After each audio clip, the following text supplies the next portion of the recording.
Hi everyone, it's Eric Thompson with the Windermere Leadership Academy. Thank you so much for watching our episode number 2 of our Leadership Academy show. Today is a topic that's super important, I know, in a lot of people's mind. It's scheduling.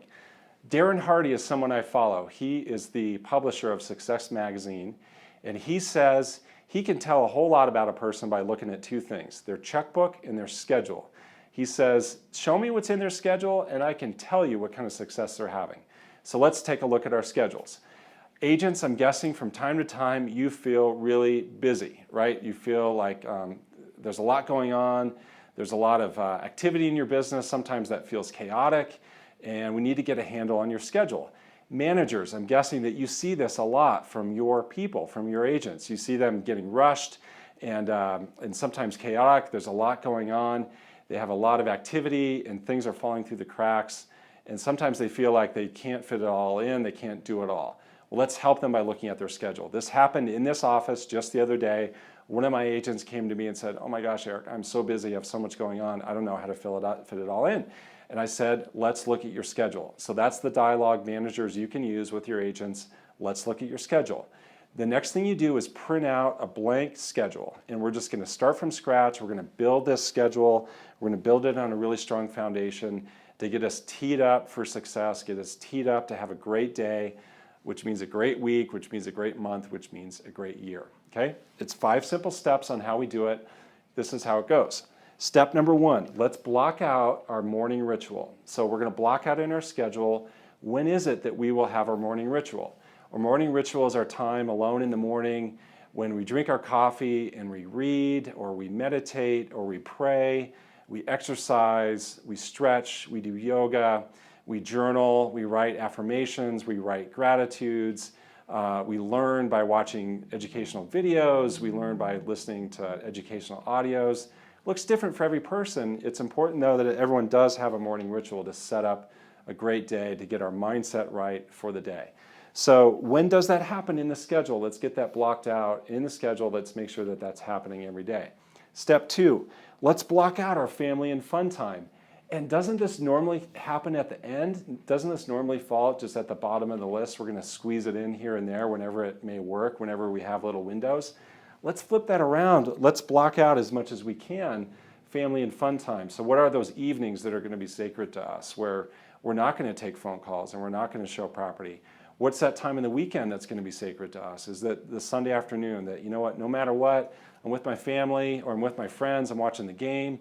However that looks for you, it's important that we block that out because that's the time that fills us back up, right? That's the time that keeps us energized and keeps us in a great place to offer incredible service to our customers. So it's really important that we set some boundaries here.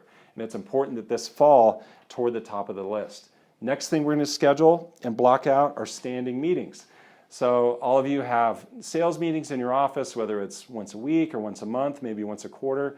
Those are great meetings. Those are time to learn about the market, connect with your office mates, hear what's going on, do transactions, get smarter, put yourself in a better position to offer great service to your customers. So get those blocked out in your schedule. Next, let's block out our customer service calls. What I notice is that these are best handled on Mondays and Fridays. These calls are to people who are under contract. So it's a buyer that's under contract, a seller that's under contract, or it's a seller that we have a listing with. And we tell those people up front, I make customer service calls on Mondays and Fridays. I'll update you on what's happening in your contract. I'll update you on what's happening with your listing. So with the seller on a Monday, you call and say, this is the activity that we had over the weekend. This is the feedback that we had. This is our plan for the week. On Friday, you make a call to your seller to say, okay, here's the game plan we have for the weekend. Here's the advertising that's going to run. Here's the open house that we're going to do. And they know up front that you're always going to communicate live with them on Mondays and Fridays. So we got to block out our customer service call time. You decide when it works for you. What I find usually it's best on Mondays and Fridays. Last, we want to block out our prospecting time. Even though it's last on this list, it's super important, right? And the key is this is going to get blocked out in our schedule, and this happens no matter what. So no matter how busy we get, no matter how much activity we have, no matter how many sellers we're working with, how many buyers we're working with, we're always prospecting, and this is always happening. We're always filling the top of the funnel, so we always have transactions falling out of the bottom of the funnel. The most successful agents I know always have their prospecting time blocked out in their schedule. Nothing gets in the way of that. It's sacred to them. So not even meetings with a customer. There are some great agents that I've managed before. I knew I could not get a meeting with them during their prospecting time because this always happens. It's always blocked out. It'll look different for you. Maybe some people do phone calls. Maybe some people do pop buys. Maybe some people do handwritten notes. It doesn't matter. Whatever it is, it's time that's blocked out for you on your calendar. It's always happening. So again, we start with a clean slate with your schedule. We get these really important items blocked out, and then that leaves you plenty of time to work with customers for showing property, for doing listing consultations. You know, oftentimes all of this is happening in the morning, then you can do those other items in the afternoon. But the key is, let's get it laid out in the schedule, let's get it blocked out, and that just sets you up in a really strong, powerful way. So hopefully this is helpful for you. If you're liking these videos so far, please subscribe to this channel. It helps us out, and watch for more information coming out through the Leadership Academy. Thanks so much for watching. Have a great schedule. Have a great day.